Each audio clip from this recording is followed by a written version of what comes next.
the South Sudanese men's national team continue to impress. So in the first game of the AFROBASKET Window 2 qualifiers, they dominated Morocco 82-66. So this was the African champions, South Sudan, the African champions versus the Afro-Can champions. So the 2023 Afro-Can champions.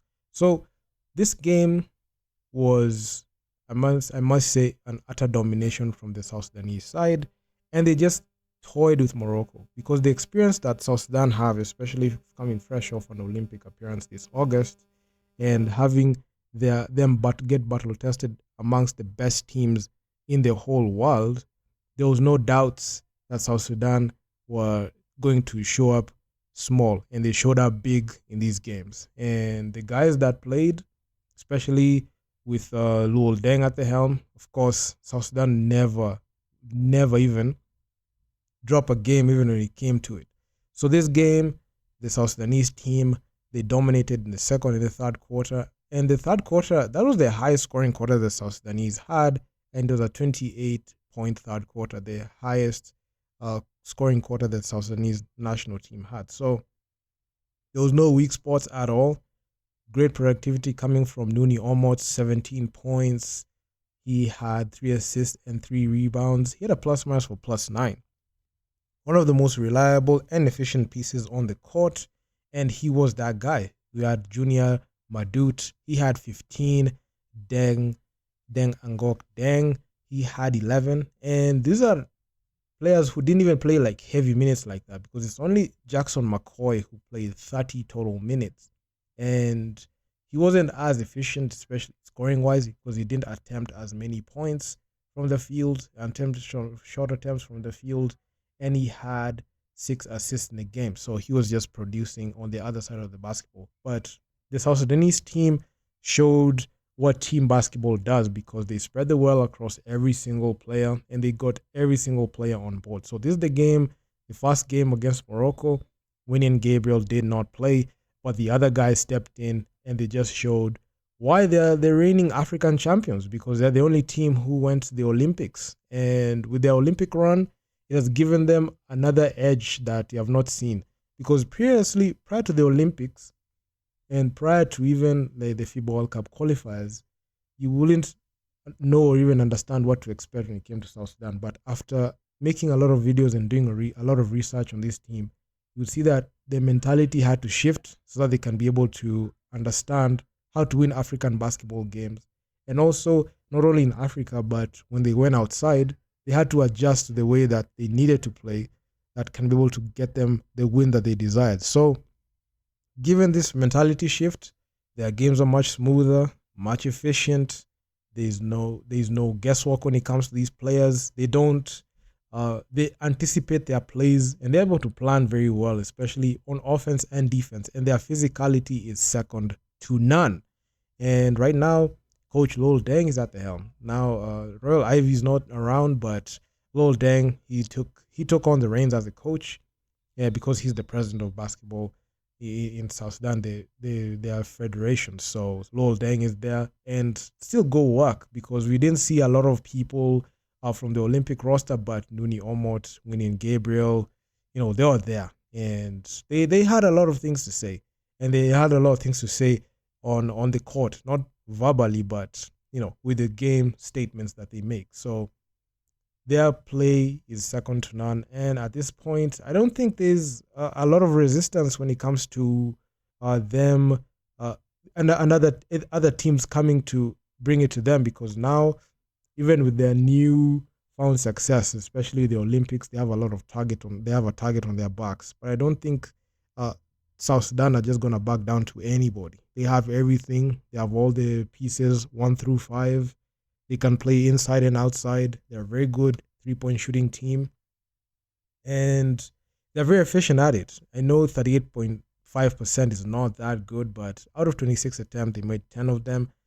Not bad. But when it came to field goal percentage, especially shooting inside, that is one thing that I really, really monitored, because they were 29 out of 33. So that meant that they were converting a lot of their 2-point, their long twos, and their inside shots.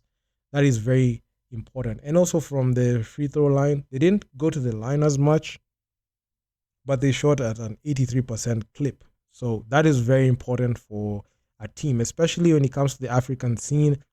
They have to figure out a way to at least draw fouls, go to the line, and make sure that they are very good and efficient at it. So I'm excited to see what this team does, and there's a lot of excitement and anticipation with the South Sudanese team. So they play their next game against Mali, and I'm gonna look into that in the next video and also come out with a comprehensive analysis of this AfroBasket window, because a lot of excitement coming your way, and I'll also highlight a couple of things that I've seen happen in this AfroBasket. So like, share, subscribe to the channel. I'm gonna see you guys in the next video. Peace out. All right, well, this didn't go well. Let me start all over again. Actually, that's good. I hope you guys didn't record it, because now I can say Morocco. I apologize for that. But I thought we started the game slow. Morocco had a lot of energy. They were excited to play. They're excited to be here. And I thought that, they were looking forward to playing us. I really thought they did a good job. They pushed us, and our guys did a good job of responding. These kind of windows is very difficult for preparation and so on, but we got guys in the team that been around, and they kind of took it to their own hands, and getting our identity back in the second half. Overall, I thought it was a good game, and a good win for us. Junior, what a performance tonight. Congratulations on your performance. Just your thoughts on this win against Morocco. My thoughts on the game? Yeah, the game. Yeah, I think I can agree with what he said. I think it was a rough start for us, but I think, getting back to our identity, which is defense, in the second half was much better. So, I think it was a good win, and we're just looking to build from this. Absolutely. Okay, I'll open the floor to questions to our colleagues of media, please. You want to ask a question? Please introduce yourself before you ask your question, okay? Ok. Thank you. Bonjour à tous, c'est Sorna Fall, journaliste de la Sen TV Zik FM. Une belle entame pour ces qualifications. Est-ce à dire que vous allez continuer sur cet tempo? You have to translate. I'm sorry. I don't speak French, no. I'm just, yeah. Right, okay. Do you want to move on with your question in English? Go ahead, please. No way. I thought you speak English. Huh? I speak it, but not interview level. Come on.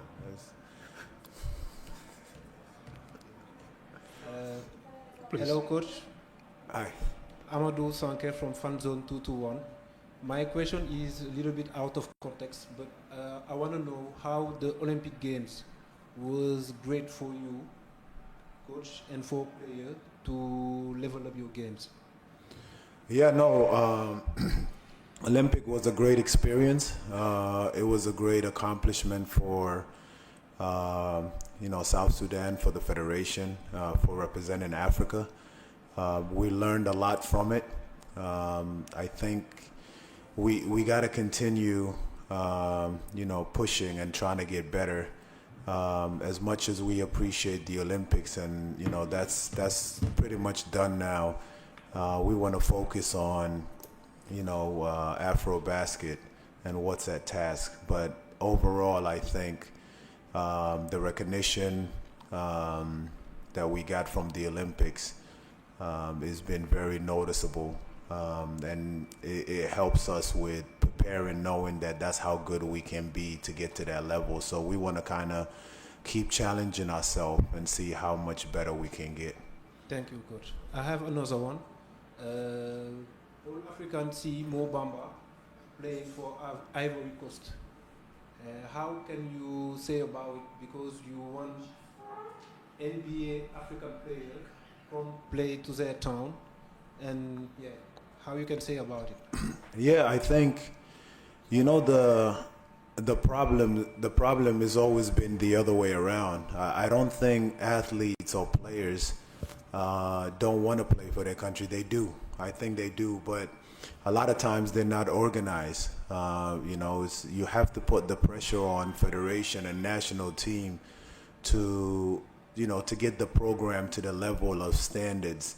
It shouldn't be on the players. I always hear why so-and-so shouldn't play for their country, or why shouldn't they represent, but no one ever says, what has that country and the federation done to get the interest of those players. If they're that good, you should put a program around them to excel. So, as we keep on pushing for more development and facilities and developing the game, I think we need to focus more on, what's being done by federations and countries, instead of, are the players playing for their country or not.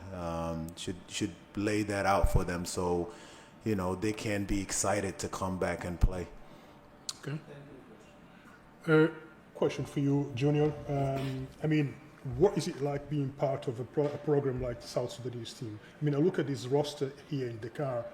Only 2 or 3 players played at the Olympics, if correct me if I'm wrong, Coach. Was it like being part of the project that is dominating African basketball over the past few years? I think being part of South Sudan is a unique experience. I think all of us take pride in wearing this jersey, and it's just special. I think we have a special group. It's like a family-orientated group, so that's how I can describe it. 2 more games to play here in Dakar. Coach, can you look ahead on those games still to play? Yeah, no, it's always tough. I think we're going to prepare for Mali. We're going to watch the game between Mali and Congo. Very good team, very physical. And, for us, it's like I said, our challenge is, for us to be prepared.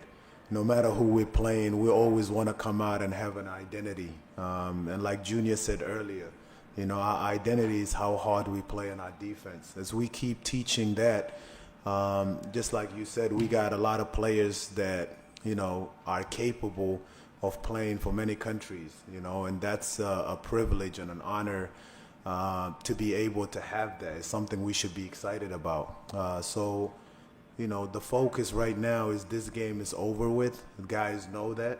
But we got to get our mindset and switch our mindset, knowing that these teams are capable of beating us. So we want to be prepared and want to play tomorrow as much as they want to play us. Absolutely. Is there any more questions? With that said, Coach, thanks very much for coming. Junior, all the best for your next 2 games. Thank you. And we conclude this press conference. Thank you.